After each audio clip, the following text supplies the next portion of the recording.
Bom, pessoal, nesse momento agora a gente tem a oportunidade, nessa tarde tão gostosa. Quantos aqui estão gostando de estar aqui hoje, hein? Delícia, não é mesmo? É muito bom. Uma vigília diferente, bem assim dinâmica, e a gente acaba realmente percebendo que as horas não passam e a gente só está agregando. É música, é louvor, é oração. É muito bom. Deus seja louvado por isso. Amém. Eu queria convidá-los nesse momento de reflexão. Esse é o momento assim que o departamento dos desbravadores e aventureiros estão aí para contribuir. E o pessoal dos desbravadores esteve aqui fazendo a encenação, essa aplicação espiritual. E meu nome é Humberto, eu sou diretor dos aventureiros aqui da Igreja Central. Lembrando então que amanhã é DVD, né? 9 horas, pessoal do Desbrava, de 10 a 15, então, todo mundo aqui na igreja, tá? Amanhã fazer matrícula, média de matrícula da Ayla também, né? E na semana que vem, aventureiros, tá? No mesmo horário aqui na igreja. Então amanhã só desbravador, semana que vem desbravador e aventureiro. Tendo visto as mensagens foram feitas aqui, eu fiquei muito assim empolgado, emocionado de ver como que Deus dirige, e a gente percebe que cada um contribui com alguma coisa e Deus vai costurando e vai formando uma ideia. É muito bonito isso. E assim, sem combinar o que o Sandro falou e sem combinar só um pouquinho com o que o Dalmo fez, a gente percebe a importância da oração e como Deus nos atende no momento das nossas orações. Eu gostei dessa parte quando fala da oração sincera e dos anjos serem deslocados, destacados para atender, acudi-lo nesse sentido. E a oração é isso, sabe, gente? Nós estamos aqui no momento de jejum e oração, e nós estamos aqui aprendendo de que todas as vezes que você se prontifica, abre o seu coração a Deus, derrama a sua alma a Ele, Ele promove dentro da sua vida uma transformação, e que não é somente momentânea, é uma transformação que se repete a cada momento que você se encontra com Ele. E eu queria me basear nessa tarde num texto em que essa ideia é muito presente e gostaria de fazer uma aplicação aqui nos minutos que se seguem. Abra sua Bíblia no Evangelho de Lucas, no capítulo 28. Lucas, capítulo 28 em diante. Evangelho de Lucas, capítulo 28.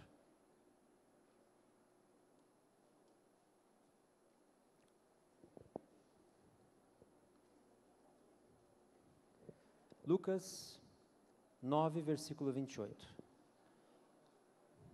Todos acharam? Não tinha falado, né? Falei 28, não existe, né? Eu estou nervoso, Jean, a primeira vez que estou aqui na frente, entendeu? Lucas 9, 28.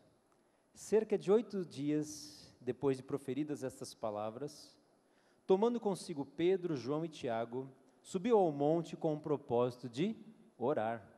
Vamos ler. E aconteceu que, enquanto ele orava, a aparência do seu rosto se transfigurou, e suas vestes resplandeceram de brancura. Eis que 2 varões falavam com ele, Moisés e Elias, os quais apareceram em glória, e falavam da sua partida, que ele estava para cumprir em Jerusalém. Pedro e seus companheiros achavam-se premidos de sono, mas conservando-se acordados, viram a sua glória e os 2 varões que com ele estavam. Ao se retirarem esses de Jesus, disse-lhe Pedro, Mestre, bom é estarmos aqui. Então façamos 3 tendas. Uma será tua, outra de Moisés e outra de Elias, não sabendo, porém, o que dizia. Enquanto assim falava, veio uma nuvem e os envolveu, e encheram-se de medo ao entrarem na nuvem. E dela veio uma voz dizendo, Este é meu filho, o meu eleito, a ele ouvi. Depois daquela voz achou-se Jesus sozinho. Eles calaram-se e naqueles dias a ninguém contaram coisa alguma do que tinham visto. Esse incidente, em algumas Bíblias está escrito a transfiguração, ou o monte da transfiguração. O local onde Jesus se encontrava aqui, pelo que eu estudei, é o Monte Hermon, um monte bem alto, e que dali você avista toda a terra da Palestina. Um monte que também neva, é frio. E Jesus havia feito uma série de pregações, confrontos com os fariseus, falado sobre o seu reino, e agora ele vai fazer aquilo que era a fonte do seu poder, o seu reabastecimento espiritual, oração. Nós sabemos pelos escritos inspirados que Jesus orava bastante, Ellen White, até no livro Ciência do Bom Viver, diz que ele dividia seu tempo entre dois momentos, entre o monte da oração e o monte para atender os necessitados, as pessoas que estavam carentes. Jesus se dedicava a dois momentos muito distintos. Oração, sem dúvida alguma, fazia parte da vida de Cristo. E esse texto é interessante porque Jesus começa a orar, no versículo 29, e o seu rosto se transfigura, muda o semblante. Em outros textos, como Mateus e Marcos, fala-se que o seu rosto brilhou, ficou transfigurado, reluzia. Um sinal de que alguma coisa estava acontecendo. Não somente com o seu rosto, mas as suas vestes resplandeceram de brancura. Começou a ficar com outra roupa, não era aquela roupa que ele subiu com os discípulos. E ele foi, naquele momento, acompanhado de duas pessoas importantes da história judaica, Moisés e Elias, que apareceram em glória e falavam de sua partida que ele estava para cumprir em Jerusalém.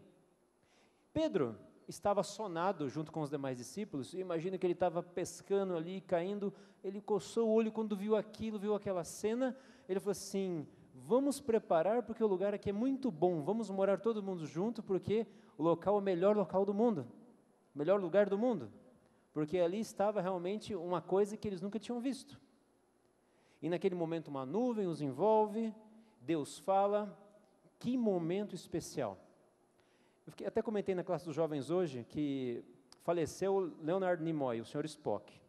E muitos que já assistiram esse filme viam aquelas cenas do Star Trek de você ser levado, teletransportado de um local para o outro. Não é nada a ver com teletransporte aqui, mas aqueles que já viram ficção científica, que nem chega aos pés do relato bíblico, vocês veem aqui uma coisa interessante. No momento em que Jesus ora, o céu abre, e aquele pedaço de chão era mais importante que o solo da sarça ardente onde Moisés teve que tirar a sua sandália. Aquele local era tão importante, aquele monte ficou tão importante, que pena que não temos outros relatos, mas se pudesse ser visto à distância, saía já nos blogs, nas redes sociais, olha, aconteceu um fenômeno que nunca tínhamos visto aqui na Palestina. Os jornais, por quê? Porque Jesus é transformado, o céu se abre, aquele solo é transformado, todo aquele ambiente, e seres que já habitam no céu, que agora são seres celestiais, Moisés e Elias, vêm ao encontro do Filho de Deus para conversar. Percebam que tudo isso decorreu da oração. A oração de Jesus, a oração naquele momento fervorosa para buscar o quê? Força, poder.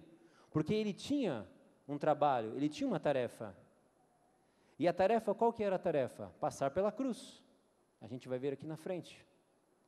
O que chama a atenção aqui é que esse momento de oração, ele serve como um momento para nós também refletirmos quanto à nossa vida. Muito importante.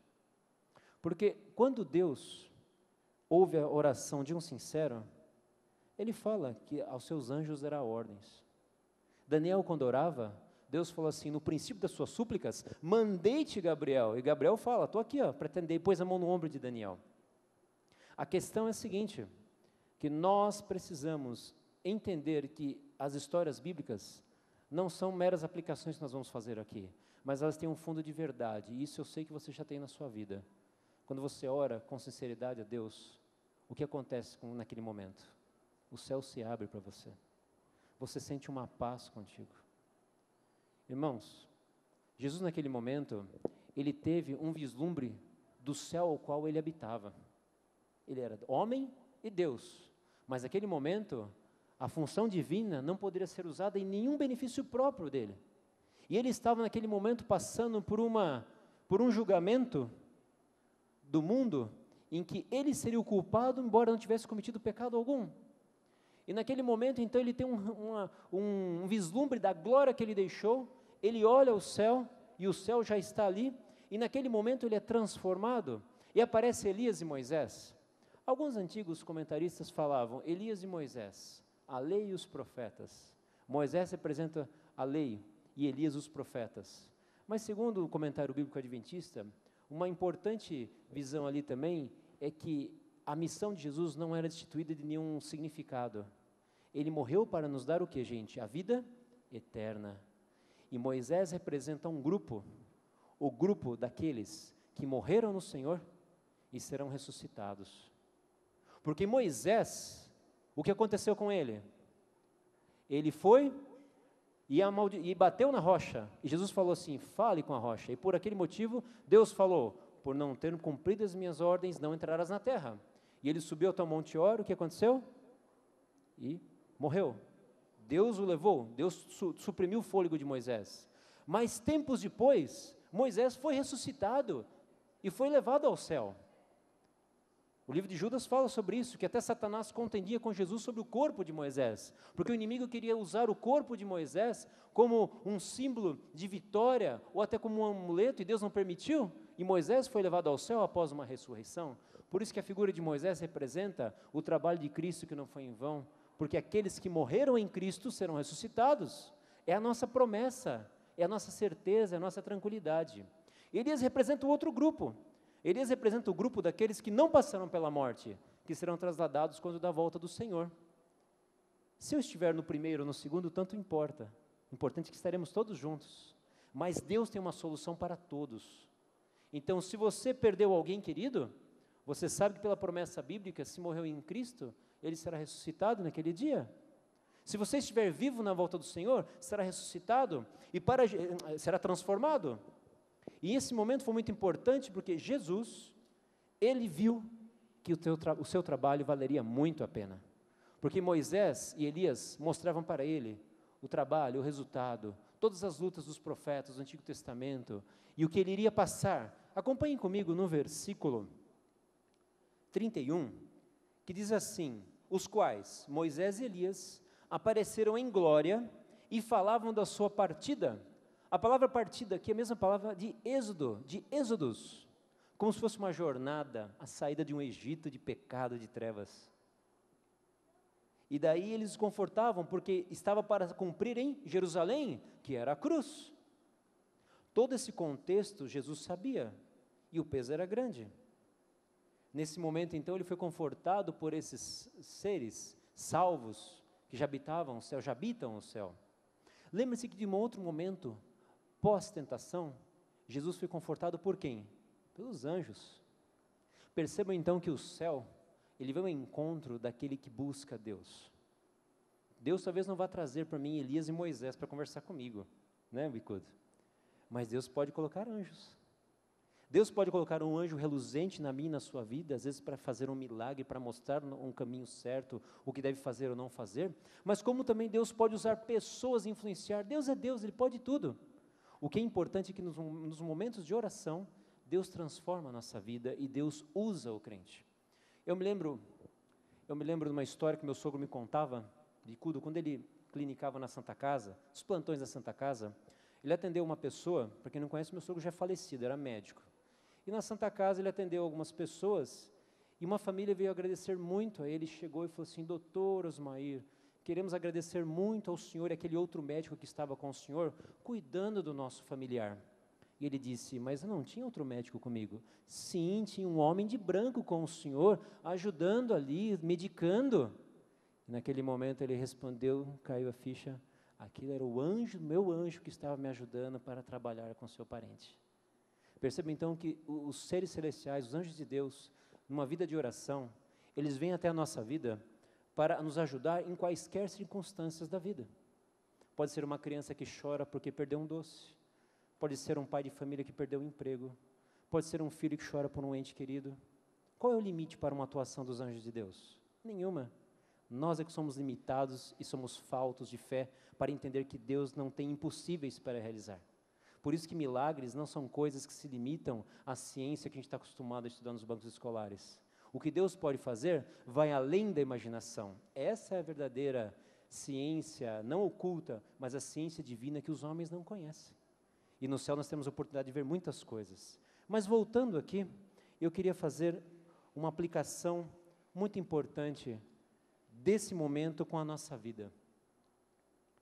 Quando Jesus orou, o seu rosto se transformou, se transfigurou.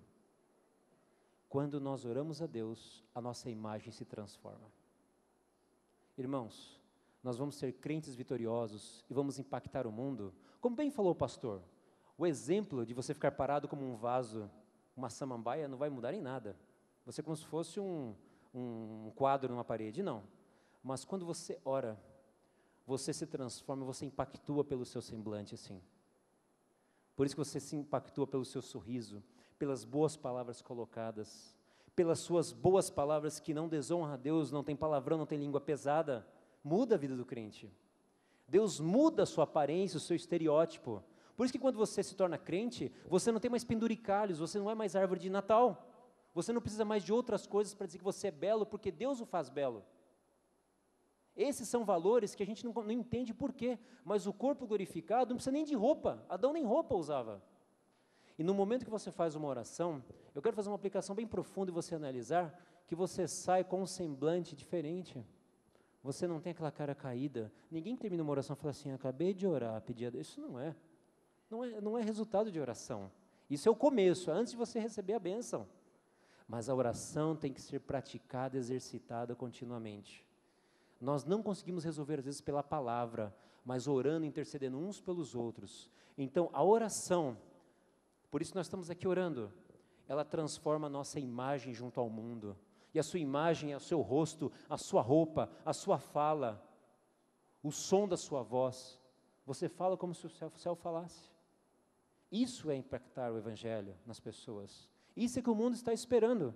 Se você é mais um que está ali andando de qualquer jeito, só aí eu sou cristão, não adianta. Você é mais um. Mas se você começa a ser diferente, mesmo que possa ser diferente ao seu grupo, à sua faixa etária, aguarde, não se preocupe com o que os outros falem. Se preocupe com aquilo que você crê e já transformou a sua vida uma vez. Você tem que acreditar naquilo que você prega, naquilo que você lê. Hoje em dia nós vivemos um momento de muita incredulidade e irreverência. Hoje se questiona tudo, até mesmo na igreja. Questiona a música, questiona o que o pastor fala, questiona o que está na Bíblia, questiona-se, mas não se lê, não se estuda. Acredite no que estou falando, experimente e ponha Deus à prova. No Monte da Transfiguração, Jesus foi transformado, mas na sua casa hoje, em nome de Jesus, você pode ser transformado. Você pode agora, nesse momento, no final dessa tarde, já perceber, eu já estou sentindo isso, a paz, a tranquilidade. Isso é resultado de um fenômeno chamado oração, que não é meditação, não é mantra, não é chakra, não é yoga, não é nada disso que o diabo coloca por aí. É a respiração da alma. Por isso que, quando você ora, o céu desce até você. Já não se cantou assim, uma música assim? Que o céu se abre para mim, o céu vem até a mim. Por quê? Porque eu estou fazendo aquilo que Jesus fazia. E tudo que Jesus fazia era bom. Ele disse, sereis sábios se praticardes as minhas coisas. As suas vestes resplandeceram de brancura. Aqui também tem um significado muito importante. A brancura na Bíblia é a pureza, é a justiça. Quando você ora a Deus, não importa o que você fez, a justiça de Cristo. Lembre-se da primeira mensagem da tarde. Justificados, Romanos 2. Você é limpo. A consciência não pesa mais. A culpa vai embora. Ninguém mais te acusa. A mulher, quando foi acusada de apedrejar, foi acusada de adultério, outras coisas, os seus algozes estavam ali, mas quando Jesus pôs a mão nela, as vestes eram brancas naquele momento. O seu coração estava limpo, corria sangue de Cristo na vida dela. É por isso que nós precisamos entender que quando você ora, e a oração sincera, tá? Não é aquela oração do almoço, obrigado por isso, amém, pai, já começa a comer. Não, é oração sincera, é a oração que precisa fazer transformar a nossa vida. Outra coisa importante, eu já falei outras vezes aqui nesse momento, o céu se abre para você. O exemplo de Elias e Moisés, em outro momento, quando os anjos vieram até Jesus, representa o seguinte, que a verdade bíblica é que Deus atenderá a sua oração, e quando você ora, os anjos cercam você, os anjos bons. E os anjos maus? Ficam irados porque você não mais está dando ouvidos ao tentador. Quando você busca o Senhor, a sua casa é guardada com os querubins de Deus. Quando você busca a Deus, você percebe que Deus está atuando e uma coisa leve acontece dentro de você. Por quê? Porque o príncipe deste mundo com as suas hostes não tem poder para influenciá-lo e fazer mal à sua vida. Irmão Gutierrez, o senhor falou que foi espírita, né? Minha família também foi espírita. A gente nunca sentia paz em casa. A gente sentia arrepio e barulho em casa. Aquilo que o pastor Milton falou de casa, de coisa sendo movida, para mim eu vi minha infância vendo coisas desse tipo. Como que isso impactou na vida de uma criança? Pessimamente. Medo, transformando a gente, deixando a gente de uma forma amedrontada, não conhecendo a Deus, não sabendo o que é a vida. Por isso que o céu vem de encontro para responder e te acalmar. Nós precisamos acreditar nisso. Daniel orava e o anjo Gabriel falou com ele. Jacó deitou sobre um travesseiro de pedra e ele viu os anjos que ministravam, que cuidavam dos justos. E nós? A quem temos recorrido? Vamos falar menos dentro da igreja? Ou fora também com os amigos? Vamos evitar as fofocas? Vamos evitar os falatórios inúteis, como Paulo disse, e vamos orar mais.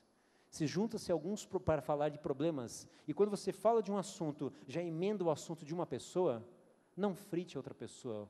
Como disse a lição de semana retrasada, canibalismo cristão. Não pratique canibalismo cristão.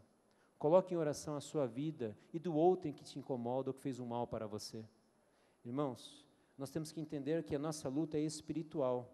E todas as vezes que buscamos o poder do alto, o céu vem ao nosso encontro. Outra coisa importante, o céu se manifesta no aqui e agora. Foi o que aconteceu com Pedro. Pedro acordou assim, João e Tiago viram aquilo ali e falaram assim, nossa, que maravilha, é um ambiente celestial, a gente não quer mudar, queremos ficar aqui. Por isso que quem pratica a oração sistematicamente, não consegue ficar sem fazer oração. Ela é tanto necessidade, como se fosse uma necessidade fisiológica de alimento, mas ela é um bem-estar que não se encontra em nenhum momento, em nenhuma forma de prazer que nesse mundo oferece. Por isso que devemos tomar cuidado com as questões de smartphones, conectividade, muito tempo na web e pouco tempo ligado ao céu. Atenção a isso.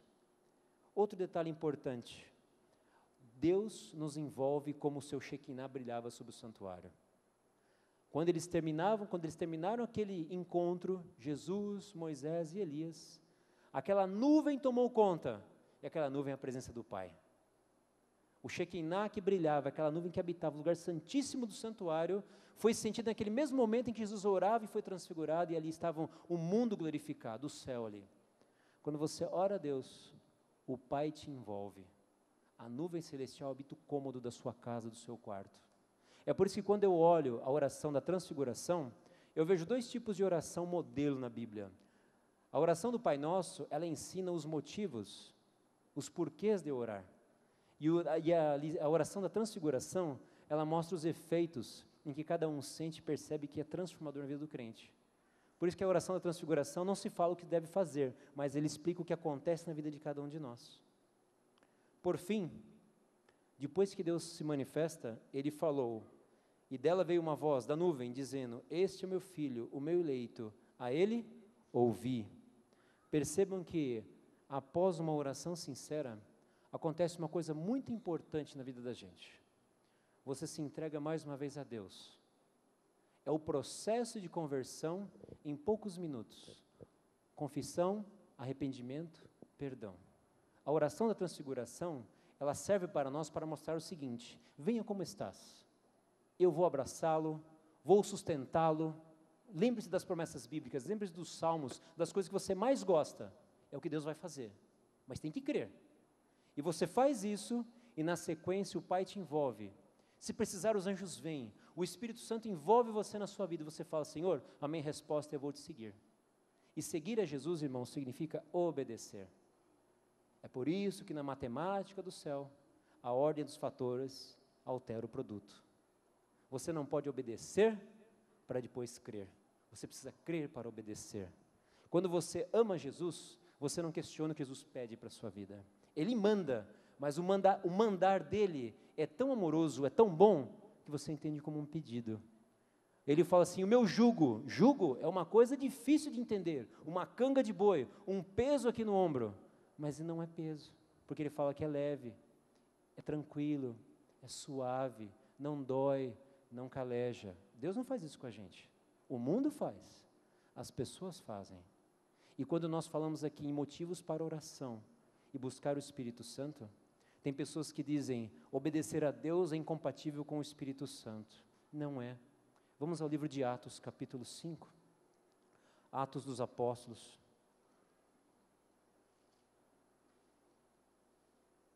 Acredito que seja o capítulo 5.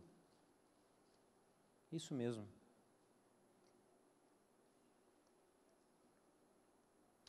Atos capítulo 5, versículo 32. Atos 5, 32.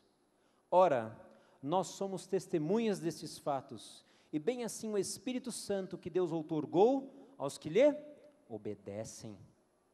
O Espírito Santo vai fazer grandes obras na nossa vida. Jesus voltará quando nós formos um povo que ama Jesus e obedece a Cristo. No céu não haverá pessoas irreverentes, questionadoras. O questionamento das ordens de Deus não compete ao cristão.